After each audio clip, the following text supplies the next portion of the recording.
Buenas a todos, bienvenidos a Labora por la Vida. Esta es su anfitriona, la doctora Gauderi Rodríguez Cambri. Su podcast es Seguimos todos los temas de trabajo, uniones, economía desde una perspectiva pro vida. Hoy tenemos el gran placer de tener un invitado muy especial, Isaac Alonso. El licenciado Isaac Alonso Garduño Becerril es un emprendedor, analista político y conferencista. Egresó de la licenciatura en Relaciones Económicas Internacionales de la Universidad Autónoma del Estado de México. Se ha adiestrado en el Leadership Institute en Estados Unidos y es el fundador y secretario nacional del think tank Jóvenes Valientes de México. Isaac, bienvenido al podcast. ¿Cómo estás? Muy bien, muchísimas gracias, querida doctora Cambry, y saludo a todo tu auditorio. Felicidades por esta labor tan importante en favor de la vida y de abrir estos espacios de diálogo, de reflexión de las ideas que son tan necesarios para seguir avanzando hacia una victoria y para ganar esta batalla cultural. Isaac, Así que muy estamos honrado de estar aquí. Muchas Yo gracias, también. Isaac. Estamos encantados de tenerte. Por favor, háblanos de tu trayectoria como líder conservador y provida, sobre todo de los jóvenes. Muchas gracias. Bueno, en realidad es un compromiso social que desde muy pequeño me nació. Siempre he querido ayudar a generar un cambio positivo. Yo nací en México, en el Estado de México, en un municipio que se llama Tenango del Valle, que como muchos rincones de ese país, pues está marcado por la inequidad, por la desigualdad económica, por zonas de pobreza. Entonces, yo siempre desde niño quería como ayudar a transformar esa realidad.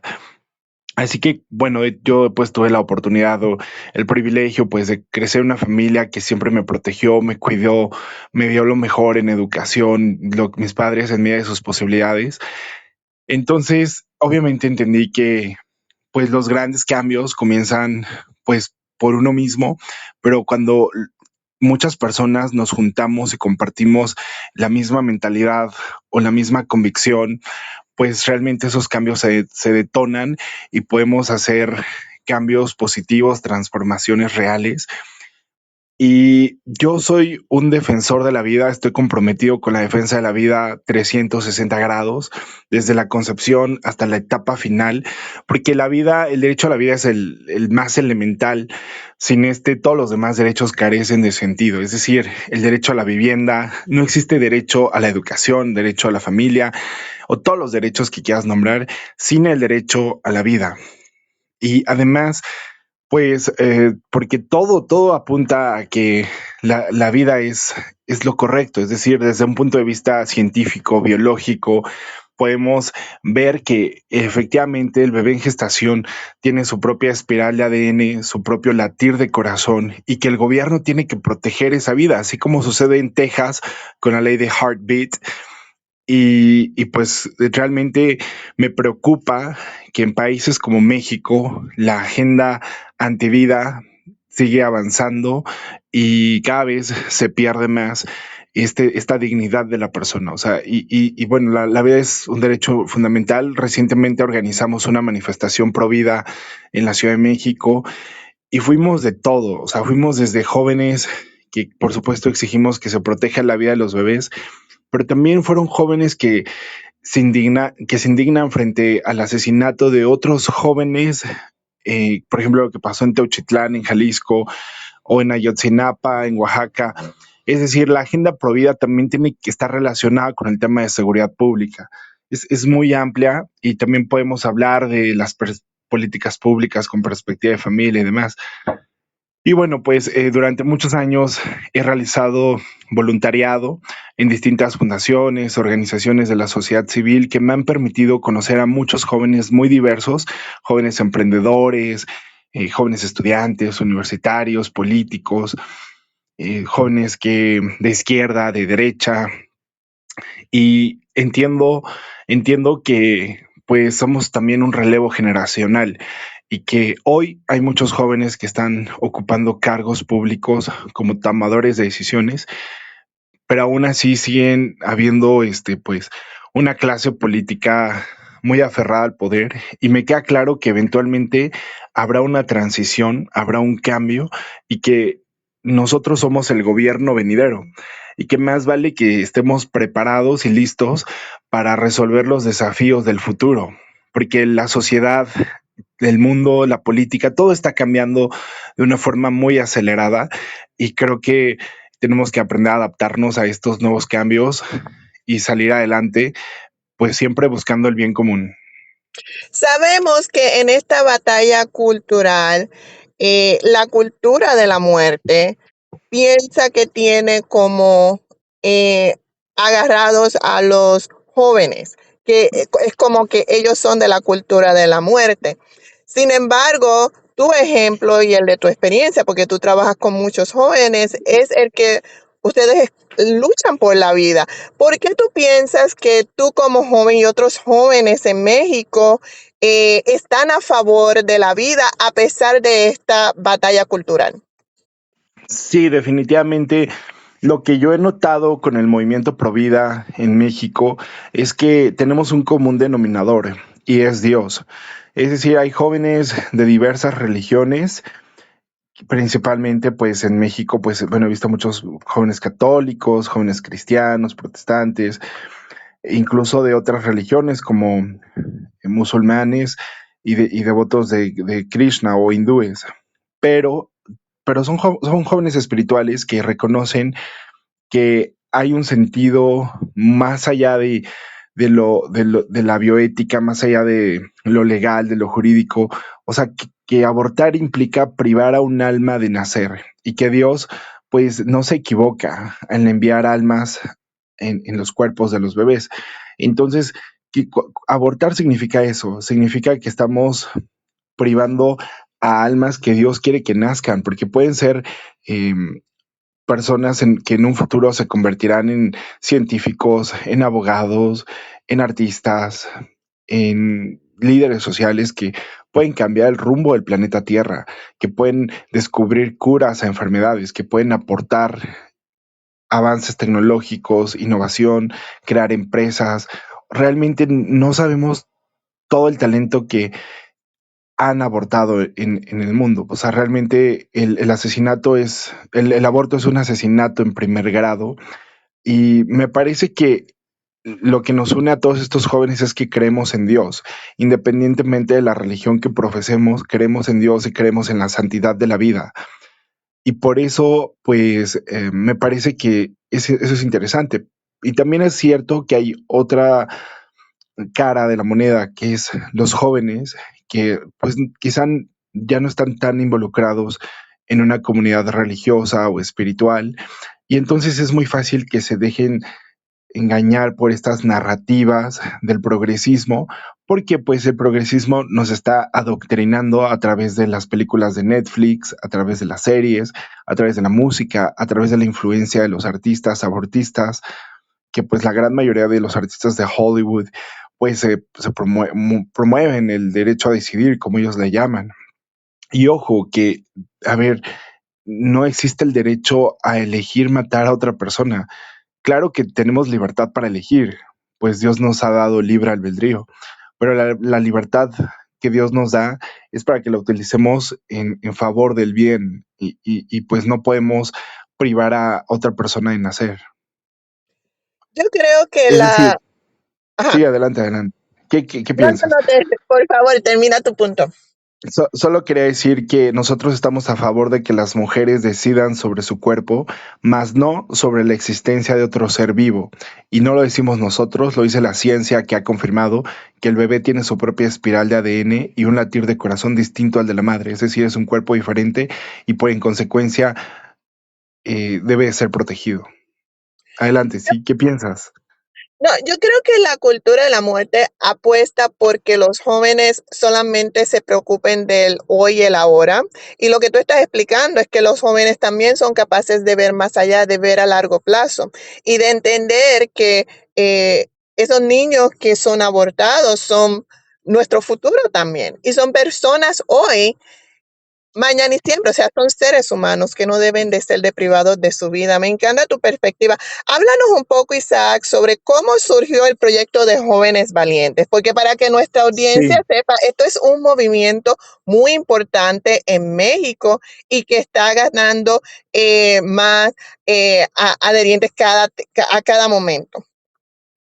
claro. Bueno, Jóvenes Valientes nació en el 2023 cuando intentamos ayudar a Eduardo Verástegui Córdoba para que lograra su candidatura como independiente para ser presidente de México. Así que en ese momento llamábamos Red Nacional de Jóvenes con Eduardo Verástegui.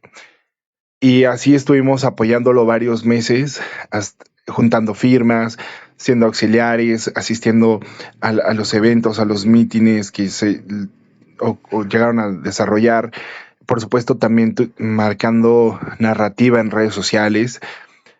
Y después de que no se logró el registro como candidato independiente, porque pues realmente no logramos los requisitos que eran juntar 1 millón de firmas, pues decidimos seguir en comunicación, ya que habíamos creado una estructura con presencia en los 32 estados de la República Mexicana.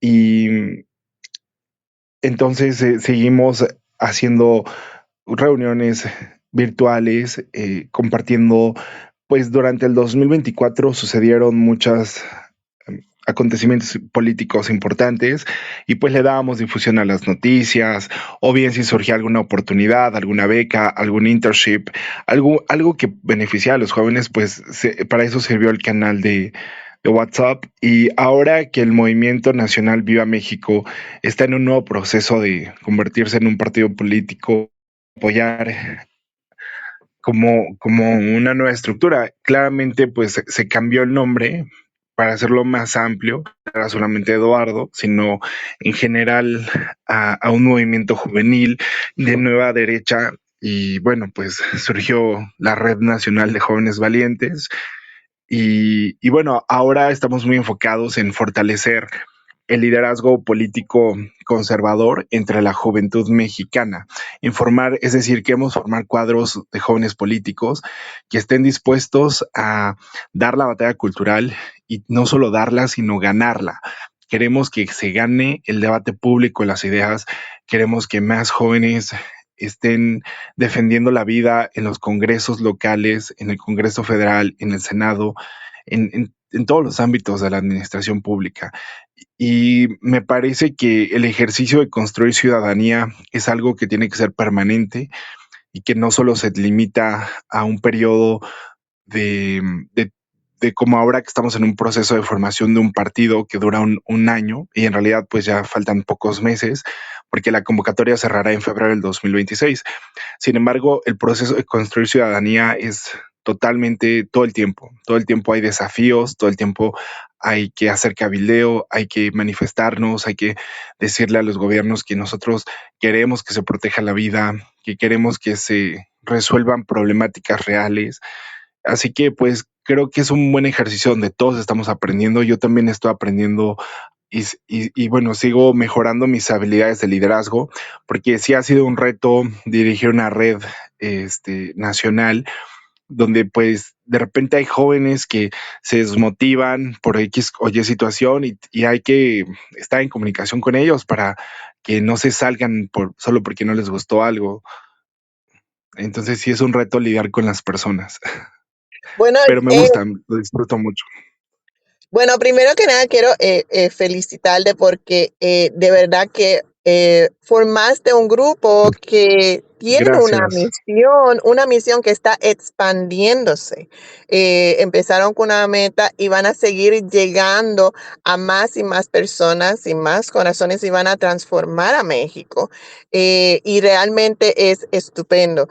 Así que te felicito por todo ese esfuerzo y por todo lo que están logrando y lo que van a lograr. Mencionaste a Eduardo Verástegui y aunque Eduardo no logró su candidatura independiente, sí es una persona muy importante y muy relevante en el movimiento pro vida, no solamente en México, sino Claro. creo que internacionalmente. Él es muy cercano al presidente Trump. Y aquí quiero preguntarte más sobre un poco sobre la política de la administración de Trump. De hecho, en alguna entrevista con Milenio, Eduardo dijo que a México le iba a ir muy bien con Trump. Yo quería preguntarte si tú compartes esa opinión sobre las Claro. posibilidades de la administración de Trump y en qué temas tú crees que la administración de Trump puede ayudar a México. Por supuesto, antes que nada, muchas gracias por la felicitación. La verdad es que este es un trabajo en equipo y juntos somos más fuertes. Y de la misma manera veo la relación bilateral entre México y Estados Unidos como una gran familia. Y por supuesto, como todas las familias, tenemos puntos de coincidencia y también llegamos a encontrarnos y encontrar pues puntos que nos de diferencia y como todas las familias podemos tener nuestros problemas. Sin embargo, me parece que hoy, bajo la administración de Donald Trump, hay un interés genuino en garantizar la seguridad pública, en eliminar a los grupos terroristas, como los ha declarado la Casa Blanca, a estos grupos del crimen organizado, como grupos terroristas, porque eso es lo que son. Sobre todo los mexicanos que sabemos todo el terror que generan en las calles. Imagínate que pusieron bombas en una plaza pública un 15 de septiembre, que el 15 de septiembre es el equivalente al 4 de julio en Estados Unidos, es el Día de la Independencia para México, el 15 de septiembre, donde van familias, se reúnen y demás, y con amenazas de bombas, en donde había familias completas, con niños inocentes, con mujeres, con hombres que pues no deberían de sufrir este tipo de amenazas, ¿no? O sea, ¿de qué otra manera le podemos llamar a los asesinatos que han hecho a los jóvenes de Ayotzinapa, de Teochitlán, donde el papel del crimen organizado pues ha sido importante porque ellos son los que han privado de la vida de estas personas o los han secuestrado, han privado de su libertad y los reclutan forzosamente. La desaparición de personas, el tráfico de mujeres, la explotación sexual infantil. Y entonces, obviamente hay un problema de seguridad, hay una crisis que el gobierno mexicano ha sido incapaz de resolver o arrancar desde la raíz.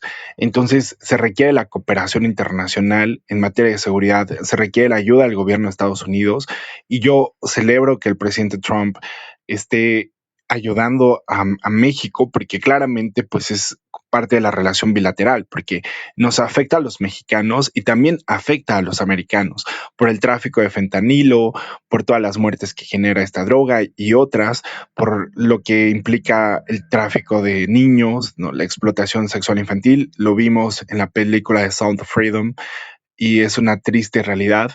Pues en México desaparecen muchos niños y también hay pues personas que los compran como si fueran mercancía en un catálogo y los trafican a muchos países, incluyendo Estados Unidos, ¿no? Como dice Eduardo Verástegui, México es el principal productor, ¿no? O traficante de niños y Estados Unidos es el principal consumidor. Ujú. Claro, no estoy diciendo que sean todos los americanos, estoy hablando de esa minoría que es pervertida y que pues están violando la inocencia de los pequeños y que no podemos permitirlo. Entonces, en este sentido, yo creo que el presidente Trump es un aliado de la defensa de la vida, es un aliado de la seguridad, es alguien que quiere realmente que prevalezca la paz en la región y en América, nuestro continente.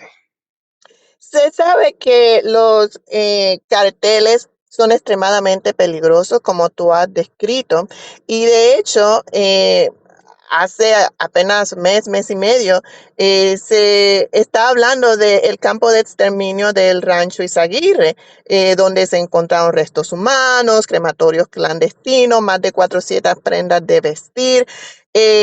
Y esto fue encontrado por Guerreros Buscadores, que es un colectivo civil, ni siquiera del gobierno. Y sin embargo, la respuesta del gobierno mexicano, ellos ni siquiera han declarado a los carteles como grupos terroristas. Este es el gobierno de la presidenta Claudia Sheinbaum y el partido en el poder Morena. ¿Por qué el gobierno mexicano como que no está actuando más firmemente para erradicar el problema de los carteles? Definitivamente porque están coludidos, así lo ha expuesto la periodista Anabel Hernández en su libro, en varios de sus libros. eh, Está coludida la Marina, la Guardia Nacional, lo hemos visto también en muchos videos en redes sociales. Ojo, no estoy diciendo que sean todos los elementos de seguridad, solamente que el problema en México también es la Ujú, corrupción que permea en estas autoridades que deberían de proteger a los ciudadanos, que claramente podrían actuar. Ellos saben perfectamente pues dónde operan los cárteles de crimen organizado en México, y realmente si no se ha resuelto el problema desde las raíces porque lo han permitido, o como dicen en México, se hacen de la vista gorda, como que voltean para otro lado, como que no quieren ver. Y ese es un problema aquí en México. O sea, por eso hace falta gobiernos que estén comprometidos con la transparencia, que estén sobre todo comprometidos con la ciudadanía, como en Estados Unidos. O sea, que haya un sistema que permita pues que el gobierno esté trabajando en favor de los ciudadanos. Y el problema de México, y se ha denunciado, es el narcogobierno. Así le llaman, aunque a los de Morena no les gusta reconocerlo. Sin embargo, eso es una realidad. Incluso el partido político que hoy está en el poder, Morena, desde su fundación fue, fue impulsada por el dinero del crimen organizado. Y así lo han revelado estos libros que comento de Anabel Hernández. Incluso salieron un reportaje Latinus con Loret de Mola, donde se ve como el hermano del expresidente López Obrador recibía dinero en bolsas de papel que no reportaron ante la autoridad electoral para financiar su partido. Y esta es una realidad, la narcopolítica, que impulsa a candidatos. O sea, ahorita el crimen organizado ha evolucionado tanto en el país que ya incluso tienen hasta funcionarios públicos que están trabajando para ellos. tú Y crees pues, que, ah, adelante, sí, yo creo que, quería preguntarte si tú crees que si el presidente Trump le pone más presión al gobierno mexicano para que actúen con más determinación sobre los carteles, ¿tú crees que el pueblo mexicano estuviera abierto a eso y pensaría que le agradecería al presidente Trump esa presión? bueno, definitivamente la gran mayoría de ciudadanos mexicanos, sobre todo quienes han sufrido la violencia en su día a día, apoyarían esa medida. De hecho, hay encuestas donde dicen que, pues sí, se aprueban que el presidente de Estados Unidos ayude a resolver un problema que el gobierno de México ha sido incapaz de hacerlo. O sea, hay que reconocer que el gobierno de México ha sido inepto, ineficiente, ineficaz, cómplice del crimen organizado, y no han podido resolver este problema. Así que si el gobierno de México no puede, hay que pedir ayuda internacional. El problema es que al gobierno de México no le conviene que esta cooperación internacional, porque están coludidos con el mismo crimen organizado. Entonces, por ejemplo, la presidenta Claudia Sheinbaum, ella pues también está, como dijo Trump, tiene miedo, she's a lovely lady, es una persona encantadora, una mujer encantadora, pero tiene miedo a los grupos terroristas. Claro. Y vamos ahora a otro tema muy importante, que es el tema de la inmigración. Primero que nada, antes del presidente Trump, estaba en el poder en Estados Unidos el presidente Joe Biden, demócrata, y básicamente él tenía una política de borde abierto. Él permitió que todo tipo de personas, incluyendo un número significante de criminales de alrededor del mundo, entraran por el borde. También bajo la administración de Joe Biden, vamos a decir que se bajaron o prácticamente se eliminaron las barreras para identificar el tráfico humano, lo cual significó que un mayor número de niños. Se permitió el tráfico sexual de niños. De hecho, se dice que bajo la administración de Joe Biden se perdieron más de 300,000 niños. Algunos piensan que fueron como 375,000.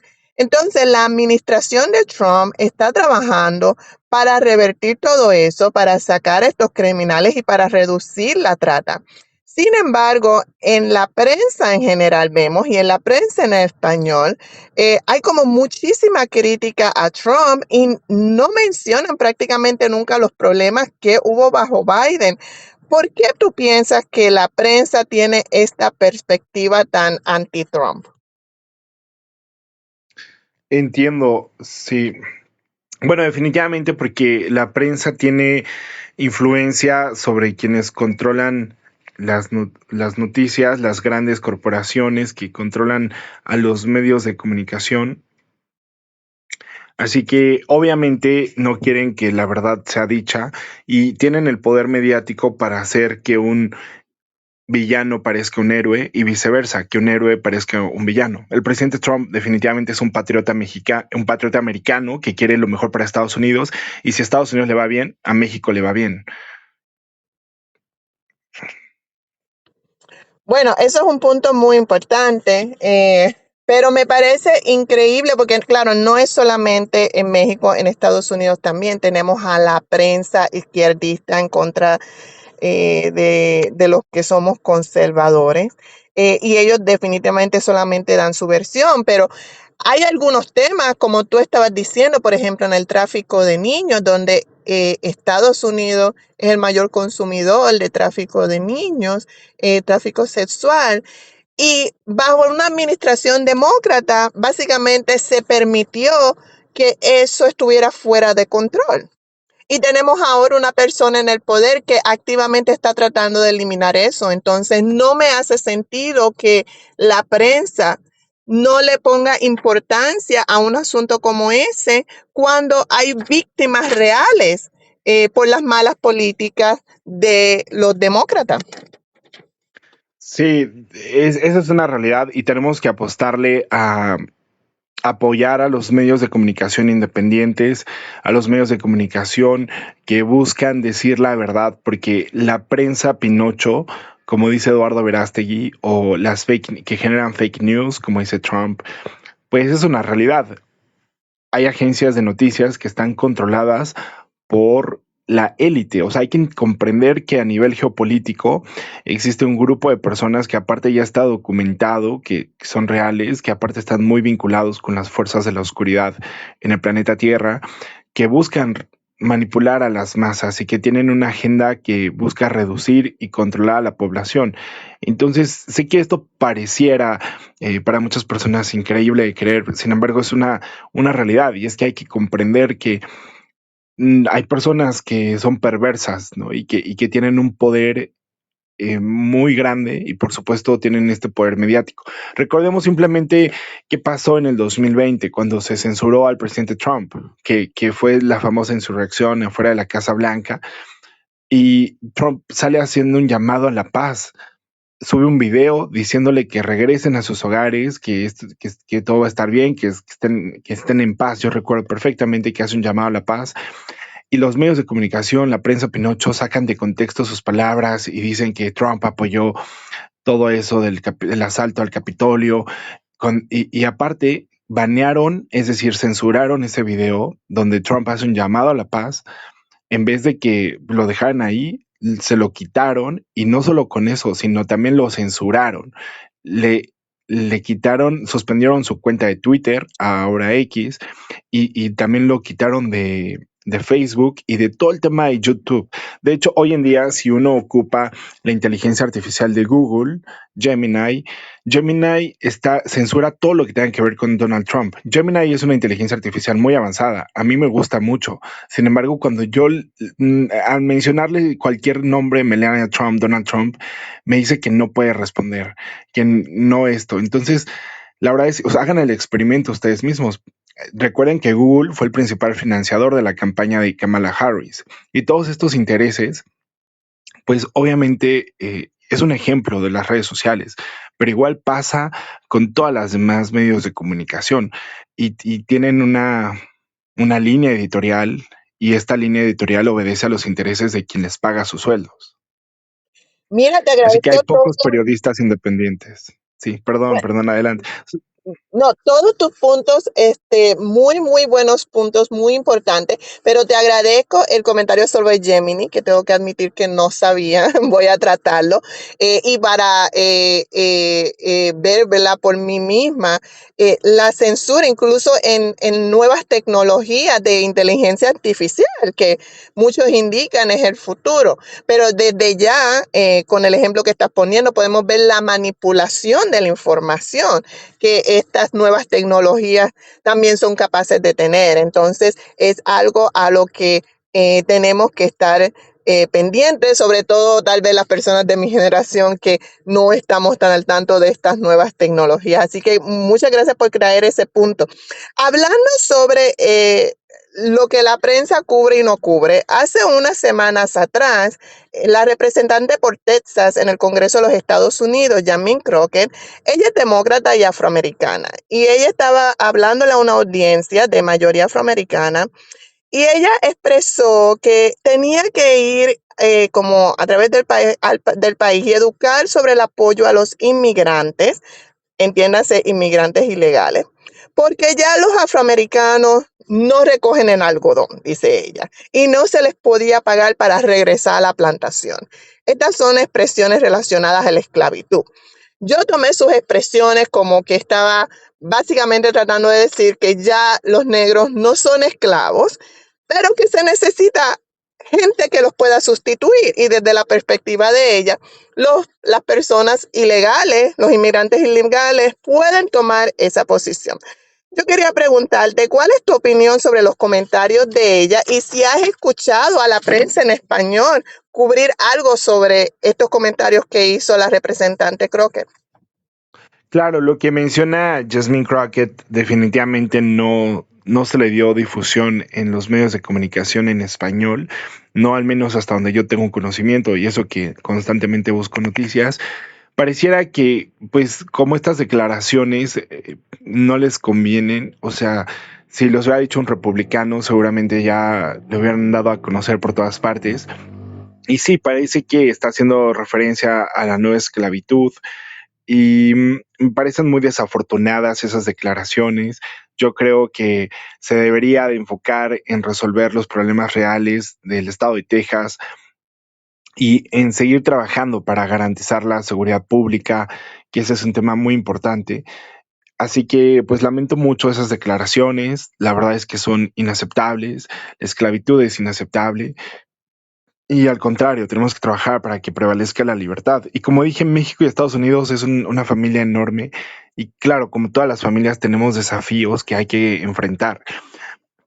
Así que realmente no había escuchado de esas declaraciones en la prensa en español.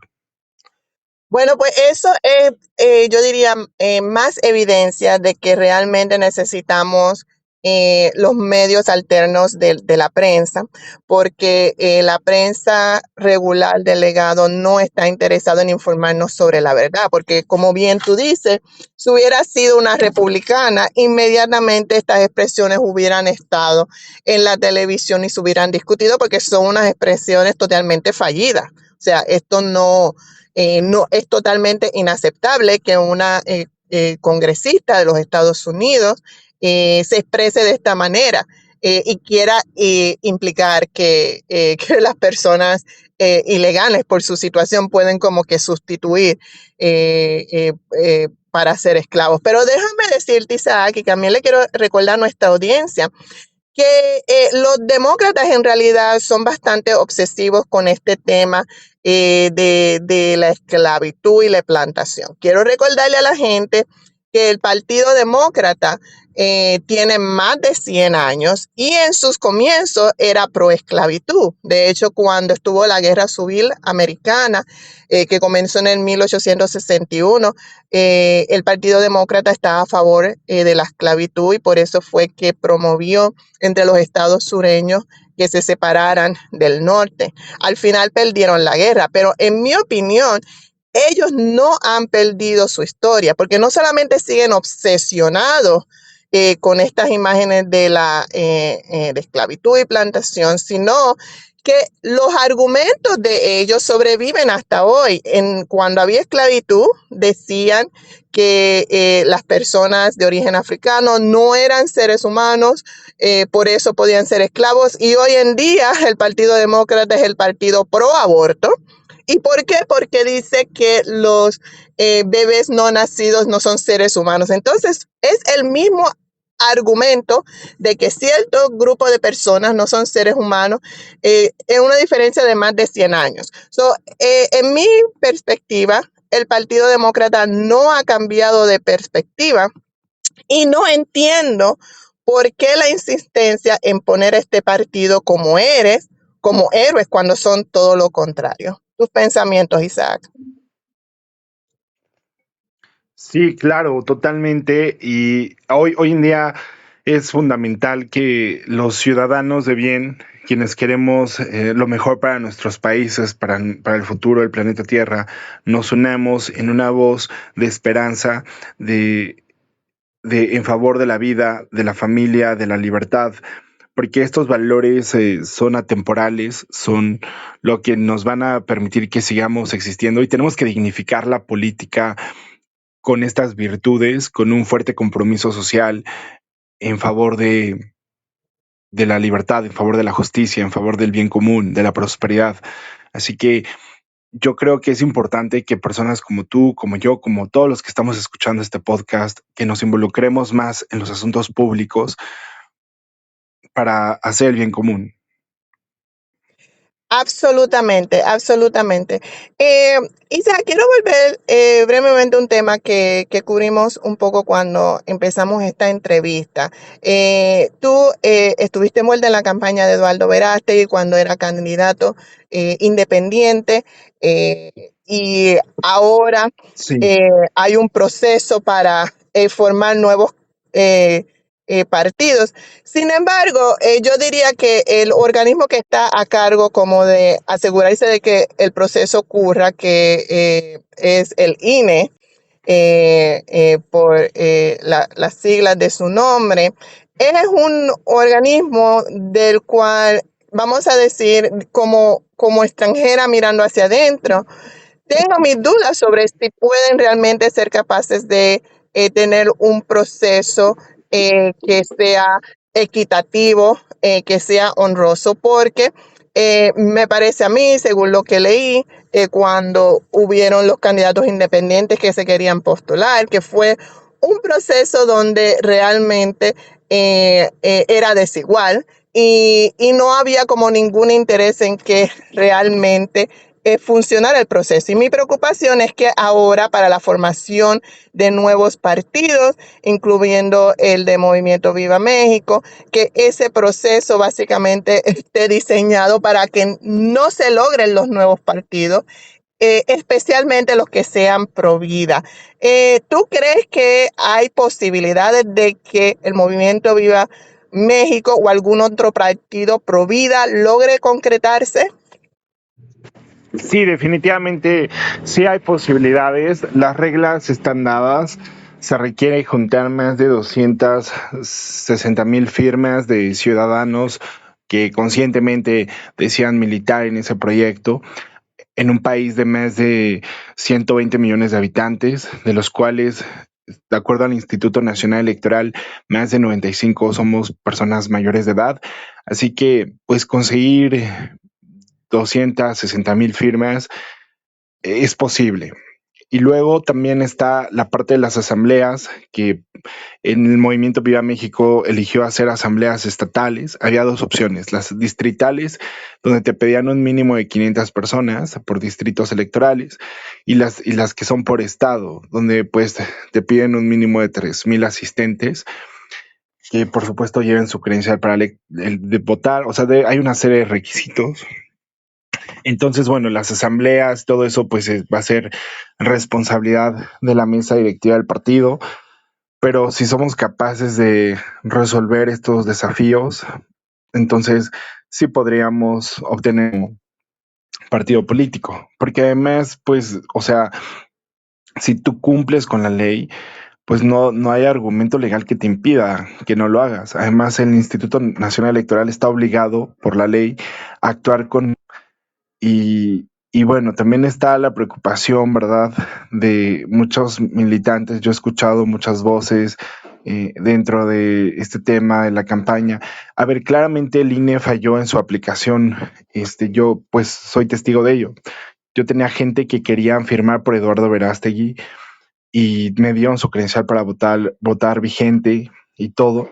Estaban ahí junto a mí dispuestos a firmar, pero la aplicación del INE fallaba y no dejaba que capturara sus datos y pues no tenía con quién quejarme porque pues simplemente es una aplicación de teléfono y aunque marcábamos al Instituto Nacional Electoral y tomábamos video y evidencia, no servía de mucho porque al final el responsable de esa área tecnológica de la aplicación renunció casualmente durante esa época y el INE no estaba respondiendo a su obligación de pues darnos una aplicación que funcionara. Pero no solamente falló la aplicación del INE, también falló la coordinación de la campaña, porque no estuvimos ni cerca de juntar el 50%, o sea, estuvimos lejos, era 1 millón de firmas y logramos solamente 160,000 firmas válidas ante el Instituto Nacional Electoral. Creo que habíamos juntado más, solo que el INE descartó algunas firmas. Sin embargo, pues también no se hizo ese ejercicio de reflexión después del proceso de Eduardo para decir, a ver, qué falló, cómo podemos mejorar, un feedback con los auxiliares, incluso para agradecerle a los auxiliares que estuvimos recabando las firmas. O sea, creo que también la coordinación de campañas que estuvo bajo Ferdinand Recio, pues también tuvo muchas áreas de oportunidad. Bueno, pues yo espero que ahora para la formación del nuevo partido, que todas esas áreas sean consideradas y evaluadas y que esta vez todo se junte para lograr el cometido, porque definitivamente que necesitamos, aún los que estamos fuera de México, necesitamos que México a nivel de su gobierno refleje los valores y fundamentos del pueblo mexicano. El pueblo mexicano es un pueblo pro vida, es un pueblo pro familia, es un pueblo que está que ama a Dios y necesita que haya un gobierno que refleje los valores del pueblo. Isaac, dinos por qué tú y los jóvenes valientes de México nunca se van a dar por vencidos. Bueno, nosotros jamás nos rendiremos en cuanto a defender la libertad, en cuanto a defender la vida, porque son los valores principales que nos unen la vida y la libertad. Claro que tenemos otros valores como es el amor, el respeto a cualquier persona, la prosperidad, que también es una virtud que hay que buscar. Entonces no nos rendiremos porque México merece mucho más. Queremos vivir en un país seguro, en un país próspero, en un país sustentable y hay que construir ese sueño mexicano. Realmente yo creo que nadie ha fracasado mientras no se rinda y aquí nadie se rinde, seguiremos adelante independientemente del resultado de si logramos el registro como partido político o no en el 2026. El grupo de jóvenes valientes seguirá impulsando en la participación ciudadana y seguiremos participando mientras tengamos vida en estos procesos de toma de decisiones, porque México merece líderes con ética, con valores, líderes que sean capaces de resolver los desafíos, que estemos preparados para los retos que enfrentamos como nación. Así que, pues ese es el objetivo y la misión de Jóvenes Valientes, queremos formar a la siguiente generación de políticos que formarán el gobierno venidero. No sé cuándo ni cómo, pero nos van a pasar la antorcha. Puede que suceda en 2040, en 2050, pero vamos a estar listos para cuando ese momento llegue y bueno, seguiremos insistiendo en impulsar la participación política de la juventud mexicana.